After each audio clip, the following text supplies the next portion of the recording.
हाय नमस्कार, मी अतिशा लाड राजश्री मराठी शोबजमध्ये तुम्हा सगळ्यांचं स्वागत आहे. तर जसं की आपल्याला सगळ्यांनाच माहिती आहे, नवरी मिळे हिटलरला या मालिकेत लीला आणि एजेचा साखरपुडा होतो आहे. आणि खरं तर मालिकेत पहिल्यांदा असं होतं की सासूबाई यंग असणार आहे. बरं, त्यांच्यापैकी एक सूनबाई माझ्यासोबत आहे, जी आपल्या सर्वांची लाडकी आहे. इतकी वर्ष तिने मालिकांमधून आपल्या मनामनात राज्य केलं आहे, अशी शर्मिला शिंदे. खूप स्वागत तुझं राजश्री मराठीमध्ये. कशी आहे? मराठीच्या सगळ्या प्रेक्षकांना माझा नमस्कार. आणि मी खूप छान आहे, आनंदात आहे. खूप गरम होतं आम्हाला सेटवर, तरी आम्ही उत्साहाने शूटिंग करतो तुमच्यासाठी. खरंच हॅट्स ऑफ आहेत की सगळी, आणि ते पण साडी तुला रोज घालायची आहे. इतके सगळे दागिने, जड साडी, आणि माझ्या साड्या सगळ्यात अशा थोड्याशा जाड आणि काठापदराच्या, आणि सगळ्यात जास्त गरम ह्या सेटवर मला होतं आणि एजेंना होतं, ते सूट्स वगैरे असल्यामुळे. त्यामुळे पण ठीक आहे, कॅरेक्टर असं आहे आणि खूप जबाबदारी असलेलं कॅरेक्टर आहे. त्यामुळे इथे पण ह्या रोलमध्ये पण खूप जबाबदारीने मला या विषयामध्ये फिरावं लागतं आणि काम करावं लागतं, आणि I am doing it happily. मला असं वाटतं पुढचं पाऊल मालिकेत तुला साडी होती, जी तुला रोज साडी घालायची होती. हलक्या होत्या, जरा वेगळ्या पद्धतीच्या साड्या असायच्या. ह्या अगदीच खूपच कॅरेक्टर सारख्या जबरदस्त साड्या आहेत. बट ठीक आहे, कुछ कॉम्प्रोमाइज करना पडता है. जेनी तर एकदम साधी आणि एकदम सुटसुटीत. नीचे कपडे म्हणजे सगळ्यात भारी कपडे होते, हलके फुलके कॉटनचे ते टॉप्स आणि जीन्स किंवा काहीतरी स्कर्ट वगैरे. That was the best. पण ठीक आहे, प्रत्येक कॅरेक्टरची एक मजा आणि प्रत्येक कॅरेक्टरसाठी काहीतरी कॉम्प्रोमाइज करायला लागतं, त्याशिवाय फळ मिळत नाही. तसं या कॅरेक्टरसाठी आय बिलीव्ह हे कॉम्प्रोमाइज मी करते आहे. थोडासा डिस्कम्फर्ट, पण त्यातनं जे कॅरेक्टर उभं होतं ते एंड रिझल्ट महत्त्वाचा आहे, म्हणून ते सहन करतोय आम्ही सगळे. जसं मी पुढचं पाऊलचं नाव घेतलं, त्याच्यामध्ये तुझं निगेटिव्ह कॅरेक्टर होतं. त्यानंतर जेनी एक सटल आणि गोड अशी सगळ्यांना वाटणारी. त्यात आता परत दुर्गा हे जे कॅरेक्टर आहे ते जरा तसंच एकदम ठसकेबाज आहे, म्हणजे ऑन अँड ऑफ असं. हां, ते एजवर आहे हे कॅरेक्टर. ते नेगेटिव्ह आहे का ते पॉझिटिव्ह आहे का ते दोन्ही आहे, ते काय आहे हे मी सांगू शकत नाही तुम्हाला आत्ता. पण आहे या कॅरेक्टरची एक मिस्ट्री आहे, जी मी मेंटेन करण्याचा खूप प्रयत्न करते आहे. माझ्यासाठी खूप चॅलेंजिंग कॅरेक्टर आहे. याआधी प्रत्येक वेळी नवीन कॅरेक्टर करताना आपल्याला असं वाटतं की हे चॅलेंजिंग आहे, हे चॅलेंजिंग आहे. पण मला असं वाटतं ॲक्च्युली इतक्या वर्षांनी मला खरं चॅलेंजिंग कॅरेक्टर आत्ता मिळालं आहे. कारण हे कॅरेक्टर, जसं तू म्हणालीस की नेगेटिव्ह आहे का पॉझिटिव्ह आहे हे कळत नाही. आणि जेव्हा थोडं कन्फ्यूज, म्हणजे लोकांना कन्फ्युजिंग वाटणारं कॅरेक्टर असतं ना, तेव्हा करताना ना ते खूप जबाबदारीने करावं लागतं. कारण काहीही वाटू शकतं, ती नेगेटिव्ह पण वाटू शकते आणि ती चांगली वाटू शकते. त्यामुळे हे कॅरेक्टर करणं म्हणजे अशी एक तारेवरची कसरत आहे. पण ॲज अन ॲक्टर मला असं वाटतं की ह्या कॅरेक्टरमधून मला खूप शिकता येणार आहे. कारण रोज रोज असं कॅरेक्टर मिळत नाही. आयदर तुम्हाला माहिती असतं की तू विलन आहेस बाबा, किंवा तू चांगली आहेस. इथे तसं नाही आहे.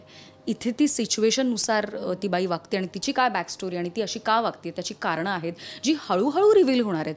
त्यामुळे हे कॅरेक्टर खूप जपून प्ले करायचं आहे, आणि तो खूप मोठा चॅलेंज आहे माझ्यासाठी. मी असं कॅरेक्टर कधीच प्ले नाही केलं आहे. रुपालीनंतर तुला मोस्टली निगेटिव्हसाठी विचारलं होतं की प्रत्येक मालिकेमध्ये? ते ऑब्व्हियस आहे, जेव्हा तुम्ही एखादं इतकं महत्त्वाचं नेगेटिव्ह कॅरेक्टर प्ले करता. आणि त्या मालिकेमध्ये मी लीड नेगेटिव्ह होते, म्हणजे नुसतंच एक नेगेटिव्ह कॅरेक्टर नव्हतं, तर त्या मालिकेमधली लीड नेगेटिव्ह मी होते. तर ते केल्यानंतर ते ऑब्व्हियस आहे, तुम्हाला त्याच पद्धतीचे रोल्स ऑफर होतात, आणि मलाही झाले होते. बट ॲज अन ॲक्टर मी नेहमीच माझा ग्राफ ठरवला आहे. माझी एक जर्नी, आपली जर्नी आता सगळंच हातात नसतं, पण जेवढं हातात आहे तेवढं तरी आपण एक्झिक्यूट करू शकतो, किंवा चॉईसेस तशा आपण हे करू शकतो. तर मी नाही म्हणत गेले त्याच्यानंतर तशा कॅरेक्टर्सना. आणि जेनी हे मी चूज केलं आहे, कारण मला ॲज अन ॲक्टर स्वतःला प्रूव्ह करायचं होतं की मी तेच नाही. तुम्ही मला तेच करायला चूज कराल, पण मला तेच नाही करायचं. त्यामुळे मी खूप स्वतःचं डोकं लावून आणि कष्ट करून वेगवेगळ्या पद्धतीचे कॅरेक्टर्स चूज केलेत. तर ह्याच्यामध्ये बांधण्याचा मला प्रयत्न केला की तू विलन आहेस, पण मी तसं होऊ दिलेलं नाही आहे. आणि so far it's been good as an actor. Variety मला करता आली आहे. प्रेक्षकांचं एक कौतुक आहे की रुपालीनंतर तुला जेनी बघताना त्यांना काही डिफरन्स नाही वाटला, कारण का आपलं कलाकार म्हणून ते लोक घेतात, आणि आता ह्याही मालिकेला तसंच रिस्पॉन्स मिळतोय. तुला एवढ्या कॅरेक्टर्स केल्यानंतर काय प्रेक्षकांमध्ये गेल्यावर एक निगेटिव्ह झाल्यावर ते आपलं एक पर्सनल रिलेशन होतं प्रेक्षकांसोबत, आणि ते आपल्या घरचं समजतात, तसेच वागतात. तर आत्ता कसं होतं? आत्ता खूप नवीन आहे मालिका, आत्ता सुरू झाली आहे. तो जो एक रिस्पॉन्स आहे ना, एकदम पीकला जो मालिका गेल्यावर रिस्पॉन्स येतो तो यायचा आहे. पण तरीसुद्धा या क्षणी जो रिस्पॉन्स मिळतो ना, तो इतका कमाल आहे.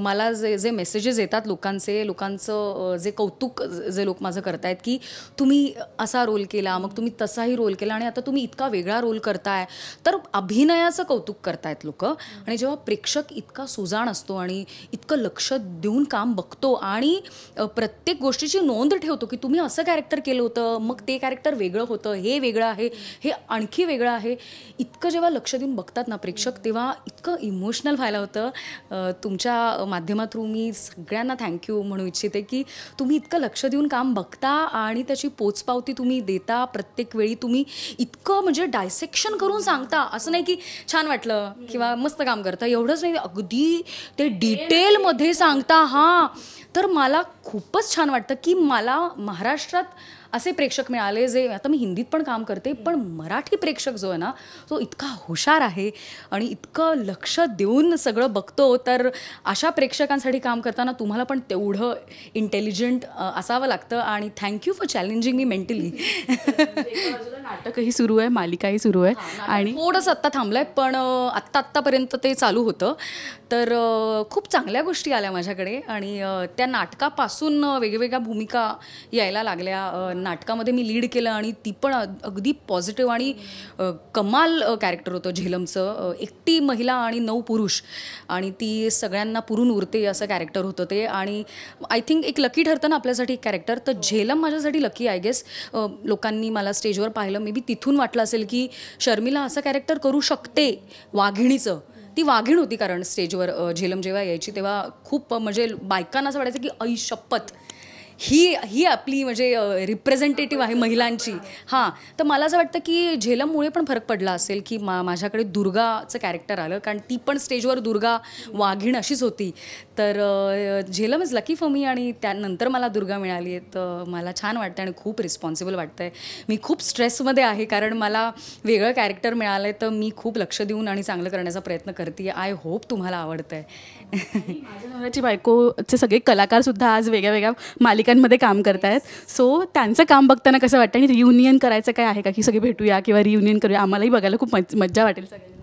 हो, आमचा एक ग्रुप आहे व्हॉट्सॲपचा, जिथे आम्ही सतत प्लॅन करतो. पण ते काय होत नाही आहेत, कारण सगळे बिझी आहेत, सगळ्यांकडे नवीन नवीन कामं आहेत. पण आनंद आहे त्या गोष्टीचा, की ठीक आहे, भेटत नाही आहात, भेटतात म्हणजे असं सगळे भेटत नाही आहेत. 4 जणं भेटली, 2 जणं भेटली, अनिताच भेटली, कारण ती माझ्या बाजूलाच राहते. तर सगळे भेटत नाही आहेत, पण आनंद आहे की सगळे आपापल्या ठिकाणी खूप कमाल प्रोजेक्ट्स करतायत आणि छान काम करतायत. आणि ज्यांचं जे नवीन काम येतं आहे ते आम्ही सगळे ग्रुपवर टाकतो, की अच्छा ह्यांचा पहिला एपिसोड बघायचा आहे, हिचं ते बघायचं, हिची फिल्म बघायची. आणि आम्ही बघतो, आम्ही सगळ्यांची कामं बघतो, एकमेकांना आम्ही फीडबॅक देतो. ठीक आहे, नाही भेटू शकत, पण सगळे काम करतात, ह्याचा अत्यंत आनंद आहे आम्हाला. तुला बघायला मग सगळ्यांनाच नेहमी आवडतं, कारण का पुढचं पाऊलपासून ते आत्तापर्यंत तुला सगळे प्रेक्षक फॉलो करत आहेत. So thank you so much Sharmila, आणि याही मालिकेसाठी ऑल द व्हेरी बेस्ट. आत्ता मला असं वाटतं कॅरेक्टर फुलते हळूहळू, कसं होणार आहे, काय होणार आहे. सो ते हळूहळू कॅरेक्टर म्हणजे सीन्स होत आहेत, तर त्याच्यामध्ये तुझी सासूबाई येते जी तुझ्यापेक्षा लहान आहे, तर ते एक जरा मालिकेत वेगळे पण आहे. हो हो हो हो, हे खूप वेगळं आहे. सासू लहान, एक तर माझं लग्न झालेलं नाही आहे खऱ्या आयुष्यात मला सासू नाही, आणि ऑनस्क्रीन सासू लहान असणार आहे. तर सासूशी मी कशी वागेन हे एक प्लॅनिंग असतं आपलं, पण ही लहान सासू आहे, हिच्याशी कसं वागायचं हे खूप मोठं चॅलेंज आहे कॅरेक्टर म्हणून. आणि दुर्गाला अजिबात आवडत नाही आहे तिची होणारी सासू. ती होणार आहे का सासू का नाही होणार आहे हेही माहिती नाही आहे, कारण दुर्गाला ती नको आहे. दुर्गा नक्कीच प्रयत्न करेल की ती सासू होऊ नये, कारण दुर्गा एजंटची कॉपी आहे. एजेस जसे आहे शिस्तप्रिय तशी ती आहे, आणि लीला तशी नाही आहे. त्यामुळे दुर्गा एजंटची सगळ्यात मोठी सपोर्टर असल्यामुळे ती एजंटच्या आयुष्यात अशी वेंधळी मुलगी येऊ देणार नाही आहे. बघू दुर्गा ते करू शकेल का नाही. ॲज शर्मिला आणि as Durga I try my best. Thank you so much Rajshri Marathi, and please Rajshri मराठीला तुम्ही सबस्क्राईब करा आणि त्यांचे व्हिडिओ शेअर करा आणि लाईक करा. Thank you for entertaining us.